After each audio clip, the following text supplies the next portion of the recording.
এই ফাইম ফাইম, শোন শোন শোন, আজকের এই বাংলাদেশ ইসলামী ছাত্র শিবির কর্তৃক আয়োজিত ইবনে আল হাইতাম সায়েন্স ফেস্ট এসে কেমন লাগছে? তোর অনুভূতিটা কি আসলে?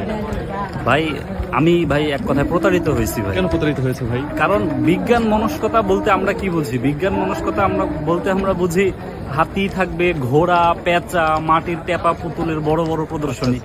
কিন্তু ভাই এখানে এসে দেখি কি ভাই, শিবির কি মানে মধ্যযুগীয় ধর্মীয় বর্বর একটা কায়দায় সায়েন্স ফেস্ট করতেছে ভাই। কি এই যে ট্রাফিক ম্যানেজমেন্ট, তারপরে air quality improving, carbon filter, তারপরে দেখলাম আর কি ডাস্ট কালেক্টিং রোবট, এইগুলা কি ভাই? এগুলো তো মধ্যযুগীয় বর্বর কায়দায় ভাই, এটা ধর্মীয় ব্যবহার ভাই। বিজ্ঞান মনস্কতা কই ভাই? প্রগতিশীলতা কই ভাই? আমি প্রতারিত হয়েছি ভাই। এটা শিবির কি ভাই? এগুলা কি করতেছে ভাই? আমাদের বিজ্ঞান মনস্ক হইতে হবে, মহাকাশে যাইতে হবে ভাই। কিন্তু এগুলা কি আয়োজন করছে শিবির আমি বুঝলাম না, আমি হতাশ পুরো ভাই। আমরা আসলে শিবিরকে তীব্র নিন্দা জানাই তাদের এই অপকর্মের জন্য। সেটা তো অবশ্যই ভাই।